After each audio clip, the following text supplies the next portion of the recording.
to mention that if you put actually in PubMed or Google Scholar trustworthy AI, you have by now about more than 90,000 publications just mentioning that word. So it is a central concept for thinking about our future ethical issues with artificial intelligence.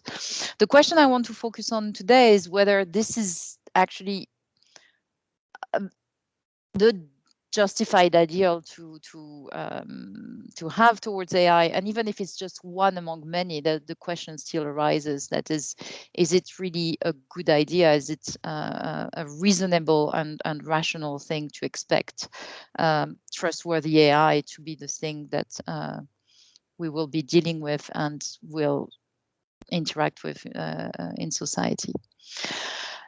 I want to distinguish here what I will say from all other worries or concerns or issues that have been raised towards trustworthy AI and the fact that we will then have this kind and benevolent and reliable entities that do you see my slides changing? Yes? No, I was about to say no. This is okay. I might have to just do this. Do it manually. Yeah. Okay, that's not. So I want to distinguish the concern I will raise from other concerns that are being raised elsewhere by other actors and in the literature. One set of concerns are what we can call procedural issues. So the very fact that everybody seems to converge on the fact that AI is supposed to be trustworthy can be worrying. It can look as a buzzword, as I said, but more importantly, the serious effects of this buzzword is to say that what we have here is people who have gravitated toward this idea of trust toward AI. They share the same sources. The Microsoft, for instance, is of course obliged to comply with the EU guidelines, so they adopt trustworthy AI as their sort of core mission because this is what the EU is expecting. And then if the EU sees that this is the type of projects that industries are likely to conform to, they might be also more likely to continue adopting and funding projects related to this construct. So whenever you have sets of actors and sources which converge on the same topic, then we create echo chambers and a form of groupthink that can be damageable. The second worry that one can have, which is also about the procedural issues, it's more in this time borrowed from psychology. We know that if you repeat the same term, you tend to consider that what is repeated is more true than the first utterance. So if somebody tells you 3 times they're telling the truth, you're more likely to believe them. But it's also the case for random statements. So the more we will have ideas that AI is trustworthy, and the more the word will circulate on the media and various other outlets, the more people might just be, in virtue of the word being around, likely to believe that AI is trustworthy, although maybe it's not. So we should probably here be worried that there is such a fashionable convergence on the idea of trust towards AI.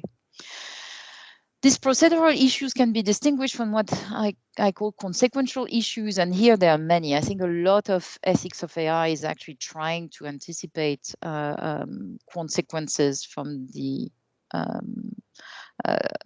sort of general knowledge of other technologies or other cases. And here people are drawing variously on, for instance, things like the phenomenon of neglect tolerance, which was documented a long time ago already with machines and tools. But basically, the more you think your tool or the machine is reliable, the more humans tend to disengage from the task at stake. And this leads usually to a decrease in performance for the task itself, and if the machine needs a bit of supervision or random or occasional intervention from the human, also it leads the machine to perform less well than it should. So there is a sort of disengagement that is a consequence of trusting the reliability of the technology. Other unintended consequences, and the list would be long, but I've just picked a few here.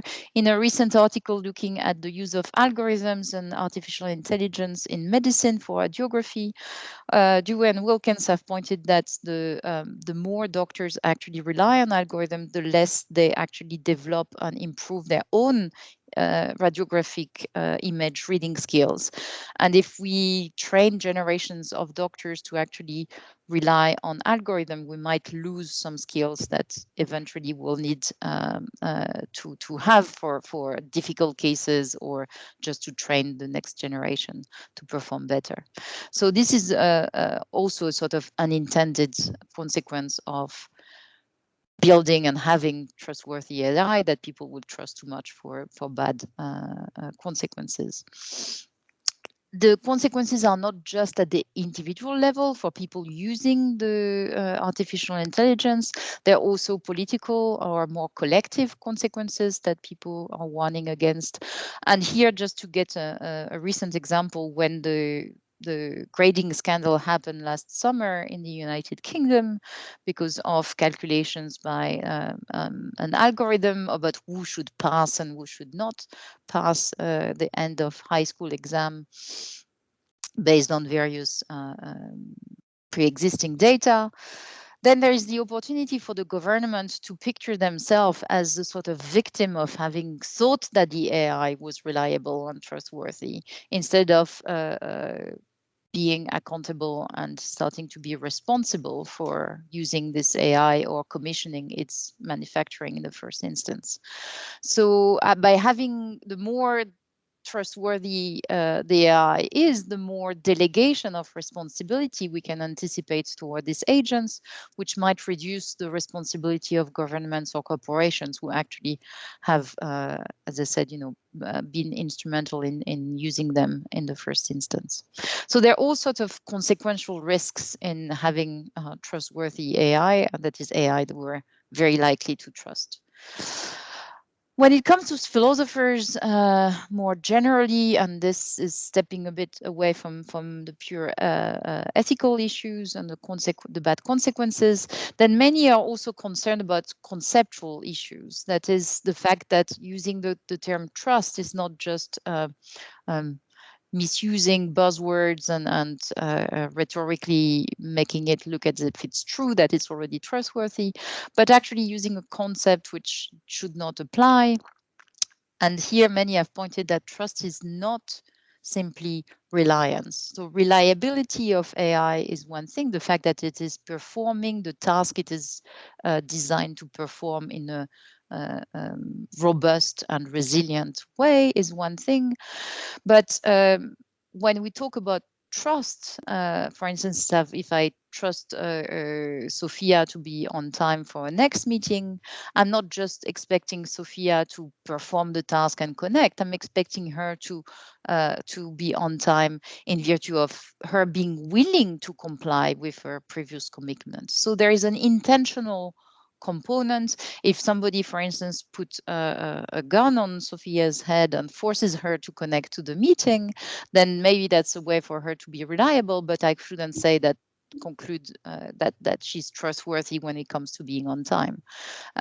So in that respect, we should probably be very careful, because if it's not clear that we can attribute intentionality or agency to artificial agents or artificial intelligence systems, then we are maybe overstepping the use of the term and actually talking about mere reliance.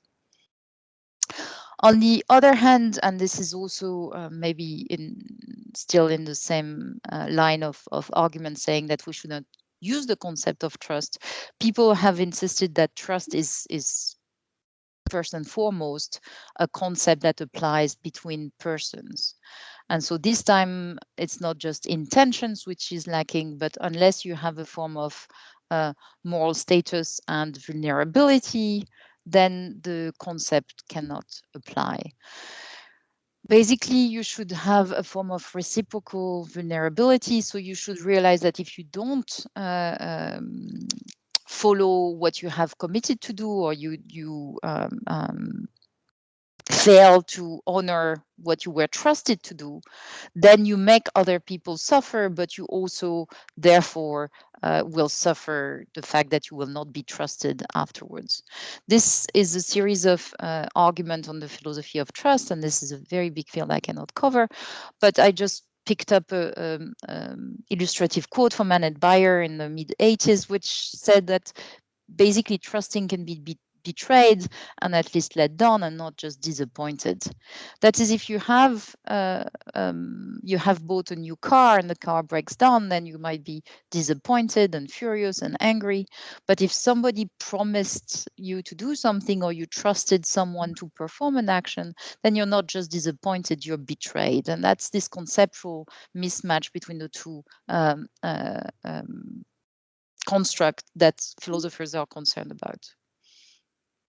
Now, the difference between this concern that is the procedural concerns and the consequential concerns or the conceptual concerns and what the approach that we have developed is that here everything is focused on whether we should actually attribute trustworthiness to artificial intelligence, but it's also based on a certain objective definition of artificial intelligence. The starting point is what experts or academics or people in the field know AI is or is supposed to be or can do or will be able to do.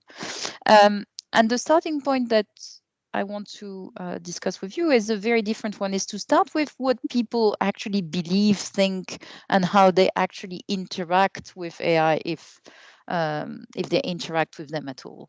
That is not starting with AI, but starting with humans, and not starting with an objective definition, but starting with how actually humans consider artificial intelligence. It's a kind of human first approach, if I wanted to summarize it, rather than the AI first approach. This can be actually considered to lead to three different questions. One which starts to be asking how we actually consider or treat or define, or how do we relate to artificial intelligence. And when I say we here, is we as naive users, citizens, just random individuals, people who are not the experts, who are not computer scientists, who are not ethicists or work for Microsoft. The second question is whether we're ready to actually socially interact in the first instance with artificial intelligence. That is, do we enter in social interactions with AI, or do we treat them as mere tools, in which case the very question of trust would not apply if we simply treat them as cars or mixers or things like that. And if we are actually ready to socially interact with AI, are we then disposed to trust them? And here I will try and explain why I think that the benchmark here should be our level of trust for other humans and not measured in an absolute way. So these are the three parts of the talk, and I will start with what we consider AI to be. And of course, if I ask you what artificial intelligence is, you're not the representative sample because you've probably read and heard about it. But step back a little and think that the very idea of talking about intelligence taps into a very strange concept. If I ask people to define intelligence, there will be very little agreement. It's very difficult to come up with a single definition. And so it's a kind of fuzzy concept that we have, even in academic circles, actually. But if we turn this time to the difference between the various terms and concepts and constructs that surround the field of artificial intelligence, then what would we expect people to think of the difference between an artificial intelligence agent and an artificial intelligence system, an algorithm? What is the difference with a machine? What do they make of all the subcategories that are mentioned in the ethical documents and ethical discussions that I alluded to at the beginning: semi-autonomous, semi-automated, fully autonomous. Not to say even worse for acronyms, that human in the loop and human on the loop, which is now the big distinction that is being applied to think about semi-autonomous artificial agent. So all of these are discussed, but what does it mean for the average citizen? If I tell you this is a trustworthy AI, what? Maybe you understand what trustworthy is, but maybe you don't understand what AI actually is. Sorry, I don't see. Sorry, Ophelia, I don't yes. see your screen anymore. Now it's now everything disappeared.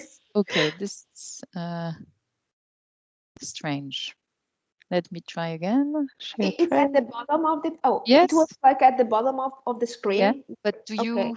do you And see now it we now? see the yeah. Okay. Now it's back. Okay. Yeah.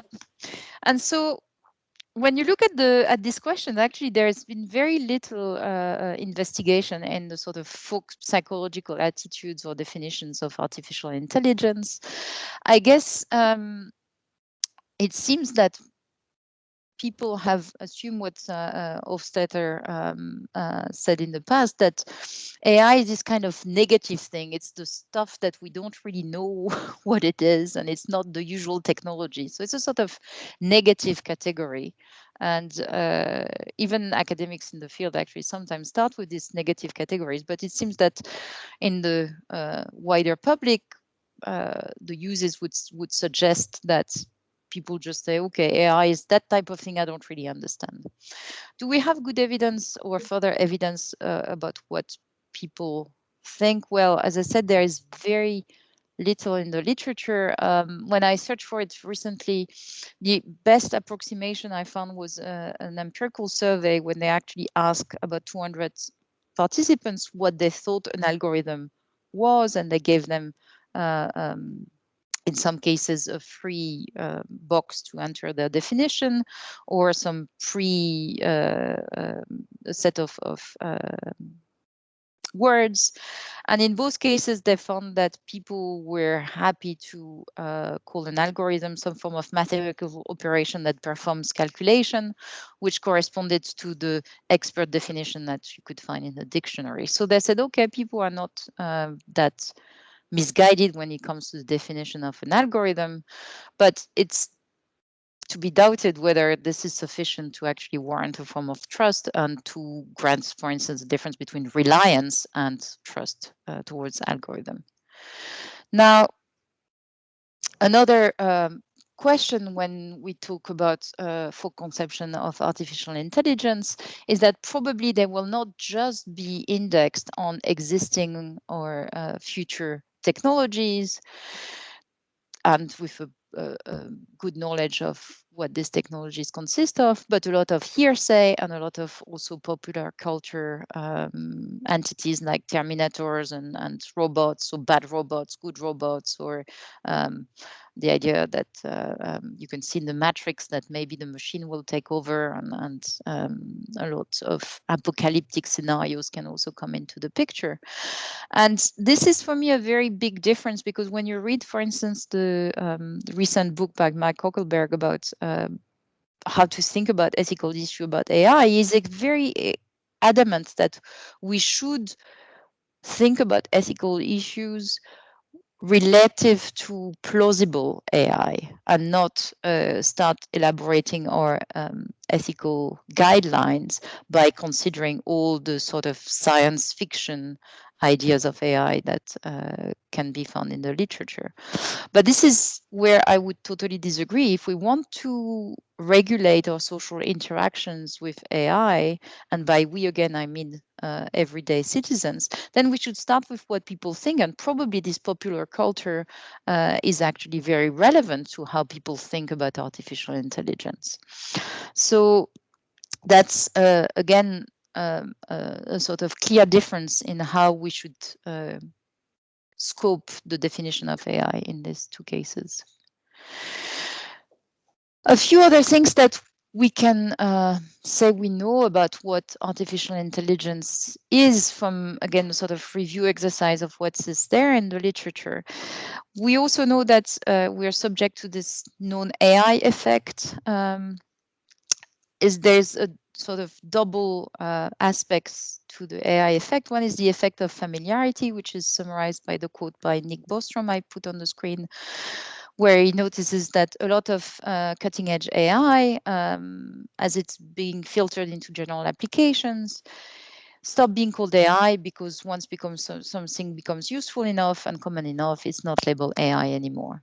So the idea is to say that AI is known to become just mere technology once it's become more widely adopted and part of everyday life. So maybe you remember that when the first Blackberries were introduced, people were talking about artificial personal assistants, and now it's just a mobile phone, right? So this is the idea. This was AI, and now it's just a tool or a phone or a technology. A second aspect of these AI effects is the fact that we tend to actually insist on not the similarities between artificial intelligence and human intelligence, but we always look for differences. So the idea is that we will stress the comparisons between AI and us and have a tendency to be biased toward differences rather than similarities. So that's also sort of psychological sets of phenomena that we know exist when people try to define what artificial intelligence is for them. At the same time, there is in the literature equal evidence that when it comes to artificial system and especially robots, people have a very strong tendency to anthropomorphize these systems. When I say especially robot, it's not limited. Some people anthropomorphize their computers or their phones, or just will actually relate to a chatbot as if it was a real person. So this anthropomorphization is actually something I've written about recently with colleague Lassana Harris. And it's quite expected that we would do this. We tend to anthropomorphize also pets, but also inanimate entities like trees or the weather. So why not artificial agents? Even if we don't have any evidence that they have mental states, we apply mental states to them.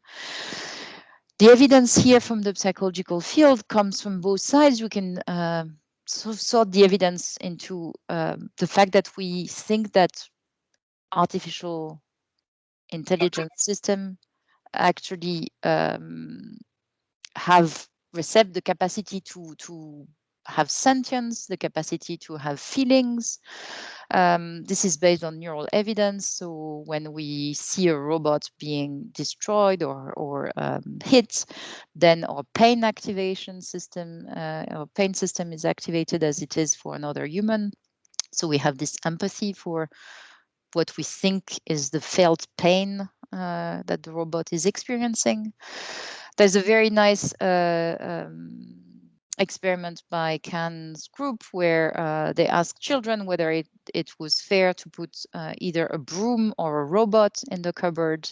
And actually children were thinking that it was totally fine to put the broom and the vacuum cleaner in the cupboard, but not the robot because he might be scared of dark. So we seem here to attribute feelings and fears and emotions to robots or AI quite naturally or spontaneously. But we also tend to attribute agentive states to them. And we think that they are partly accountable for their mistakes. We will blame the computers, or we'll blame the driverless cars if they, for instance, don't run the software appropriately or are at the origin of an accident. So we anthropomorphize AI as well. There's good evidence there. Now, you want to say, from this review, I've given you a lot of mixed messages, and I think that reflects quite fairly the state of the literature. We don't know exactly how people tend to categorize and define artificial intelligence. There are these bits and pieces in the literature. What you have still are two dominant positions. One, which is exemplified by Can, whose studies I've just described, is that when it comes to artificial intelligence, what you have is this kind of intermediate and quite novel ontological category. We formed a new category for artificial intelligence system and robots, and they have certain features that make them as distinct from humans as we would say ontological categories for animals are. So we think about birds and fish, and then we'll think about robots, for instance. On the other hand, you have the view, which is also equally present, that what we do is all the time compare AI with humans and put them on a continuum scale with us. So we tend to see them as either infrahuman or superhuman, but always relate them to our own sort of category, because we tend to anthropomorphize everything, and we also consider ourselves as the center of the universe. So we compare them and define them relative to us. These are really the two dominant views, and they exhaust pretty much what there is at the moment, I would say. But I would want to put a new idea on the table, and I'm very curious to see what you think later on about this. And the idea is that we genuinely consider AI as the ghost in the machine. That here, the idea draws on the philosophy of religious beliefs, and philosophers and anthropologists Dan Sperber, for instance, has said that when it comes to certain entities like ghosts and spirits, what we have is not a well-defined category or a well-defined continuum. We have what he calls a set of semi-propositional or half-understood beliefs. The idea is that there, the content doesn't have accuracy conditions. The content is not just vague, it's something mysterious to the believers themselves, and it's open to an endless variety of exegesis. So we don't have propositional contents that are fully specified up to the point that they can have clear accuracy conditions. We have something not just vague, but that we know is vague. And I will give you an example of what this can mean. So in the case of the analysis of religious or animist beliefs, beliefs in real ghosts, this is the type of semi-propositional beliefs that we can find. So people in animist cultures, for instance, would be ready to accept the three following propositions as being true. That is, dead spirits are watching the living, eyes are necessary to watch, and dead spirits have no eyes. Each proposition is accepted as true, but then if you point that they're contradictory, the contradiction is also accepted as holding. Of course, these three things are contradictory.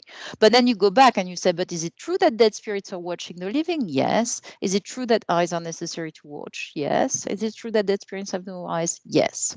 So unless you think that every time people answer the questions, they're actually changing their mind and they're not really genuinely taking their contradiction seriously, a way to be quite charitable is to say, no, this is actually tapping into an anthropological phenomenon. Sometimes we have series of conflicting propositions and we just still are able to function with this semi-propositional content.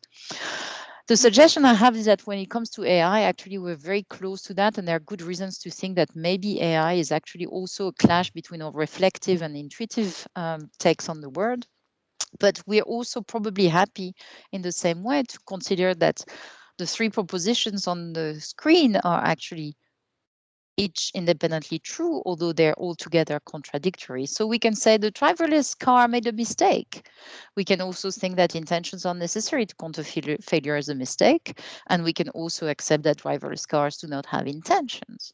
And I think that's pretty much explaining what we find in the literature with all these mixed messages, is that instead of thinking that we have a consistent new category or a well-defined continuum for AI, what we have are actually semi-propositional beliefs. I will come back later to the implications for trust, but I want to switch to the second part, and the other parts are a bit shorter. So what we have actually with social interactions towards artificial intelligence. As I said, the question that if we think about AI as semi-propositional, do we also are ready to treat them as social partners in interactions? And here, most of the time, the limit to us interacting with AI is that apparently the fact that they're opaque, the fact that we don't know how the system actually comes to a decision is a major issue, either because we cannot really predict based on our experience with humans how the system will act, but mostly because we cannot also try and interpret what it did and hold him accountable by asking for justifications.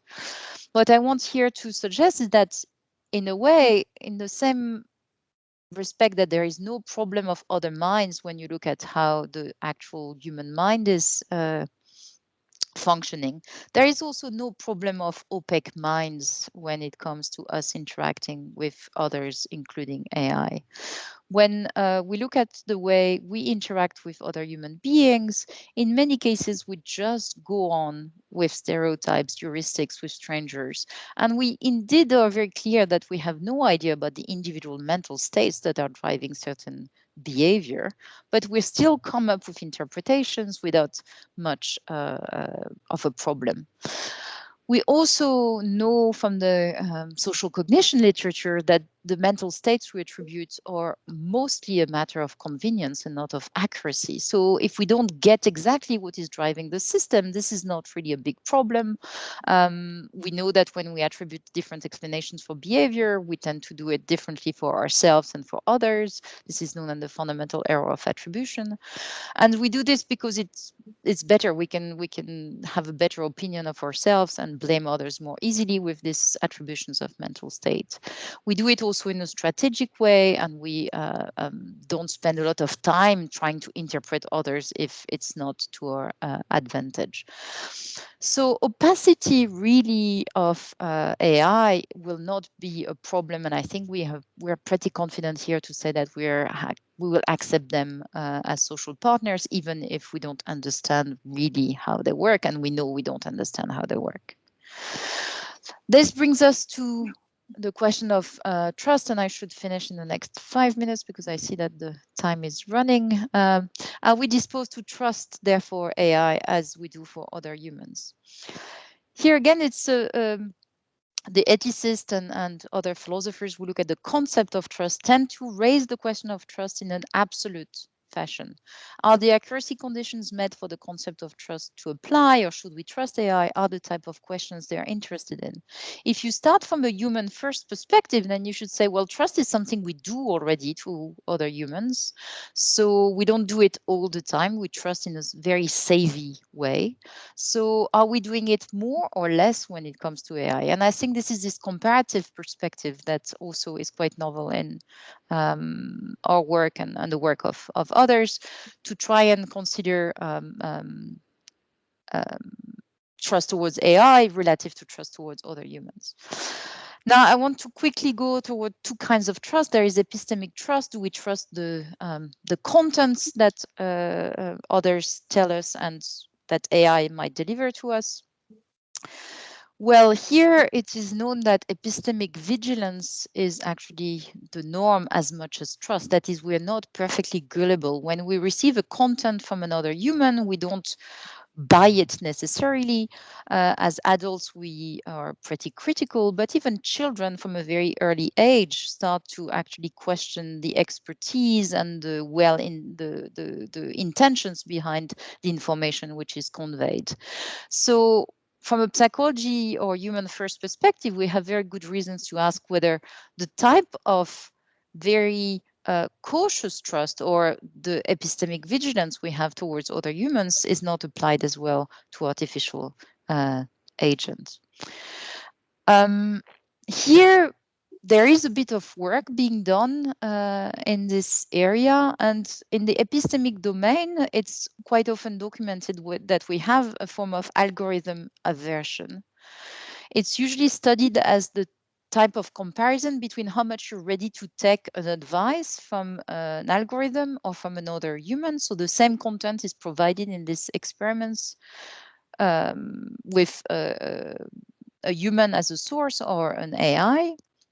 And what the results of many studies have shown, and they're reviewed recently in a very nice paper by Burton, is that actually when it comes to artificial intelligence, people are also not considering that the AI, even if it is presented as a benevolent advisor, even if it's presented as a competent and reliable source of advice, it's not as if suddenly we just are ready to trust it blindly and consider that trustworthiness is sufficient. We judge their expertise and compare the expertise to ourselves. We also consider whether there is a high stake in terms of morality regarding these contents. There are still differences in the way we trust AI. So in that case, we are differently forgiving and we tolerate mistakes more for humans than other agents. Now, when it comes to practical matters, what we can call social trust when we interact, we know from the literature that, again, we are not blindly trusting others or systematically trusting others, even if we have good reasons to think that they may, we will do it in a strategic manner. There's a vast literature in game theory and behavioral economics implementing economic games like the trust game. For instance, when you're provided with a certain sum of money and given the chance to send it to someone else, and for this to be, for instance, multiplied by 4. And in that case, you might expect that they will return the favor of you trusting them and give you back a part of the inflated sum. But people are very savvy and not everybody trusts the other in that case. So we're not finding others necessarily worthy of trust, but also when we do it, we don't invest all in a blind way. When we do so, we are actually bounded by social norms or also by our own concern for being actually trustworthy and deriving satisfaction for trusting others. So that's what we know of social trust with other humans, but we know less about how this trust will operate once we interact with AI. We actually conducted recently a series of studies to partially answer these questions and other questions, running again and drawing on behavioral game theory and series of economic games where people could interact either with another human or an artificial agent. And this is collaborative work led by Jurgis, who's actually in the room. So in that case, people were playing a variety of games, but I want to quickly show you what type of results are obtained and the part especially that are relevant to my current arguments. When it came to showing whether people would accept in these games to cooperate with AI, we replicate something which is found elsewhere in the literature, that people tended to be less cooperative towards AI. So this is, for instance, the difference between all the colored bar that you see or the second gray bar. I'm sorry, I'm going fast on the results because the main thing that I want to discuss is this important aspect of the experiment. Before they were revealed what their partner had played in the transactions, people were actually asked what they expected their partner to do. And here, importantly, when people were interacting with an artificial agent or with another humans, they didn't show significantly different expectation of cooperation. That is, they tended to trust the benevolence or the good intention of their partner independently of them being a human or an artificial agent. So it doesn't seem that the social trust and our capacity to provide a form of trust towards artificial agents is different from other humans. What seems to be the case, however, is that we are not feeling bound as much by social norms or self-image consideration or various other normative considerations when we interact with AI. And when we expect them to be cooperative, we actually are ready to defect or behave selfishly toward their expected cooperation. So that's what explained the first results of lower cooperation, but certainly not a lack of initial trust, which is really the thing I wanted to insist on. So where does it leave us in terms of the conclusion about whether, if you have a human first approach, trusting the construct of trust is actually the one we should aim for to regulate and think about our interactions with AI. Here, I want to contrast two aspects of justification. The first one is to say that when it comes to the type of justification we have for recommending a certain construct for our future or current interactions with artificial intelligence system, then I think we have a much better position with this human first attitude. It's to be contrasted with the type of optimism that you find in the industry or the AI communities, which are mostly driven by speculations about what AI can be and will be. It's also very different from the kind of a priori pessimism, which comes from fitting limits on what the concept of trust can do and how elastic it is, which you see coming mostly from philosophers. What you can say is to say, well, at least it is more justified to think that trust is a fair contrast in general, because we seem to be able and ready to trust AIs in general if we start from what we actually do. But the second questions that you can have is whether humans themselves are justified in granting trust toward AI. And here, to summarize the 3 points I've covered and relate them to this question, whether trust toward AI from the individual themselves is justified. We have good evidence that people have mixed views about artificial intelligence. And if you accept with me that this means that we probably have semi-propositional beliefs about artificial intelligence, then they probably have no very consistent justification for whichever attitudes they will have toward artificial agents. So when it comes to justifying trust because AI is of that type, then I doubt that we'll find much consistent explanation and justifications coming from individuals themselves. Are they justified to consider AI as plausible partners? Well, they're as justified as they are with other humans, and the fact that we come up with wrong interpretations and that the others are opaque to us makes us no more or no less justified in treating them as interactional partners. In the third aspects, are we justifying trusting artificial agent?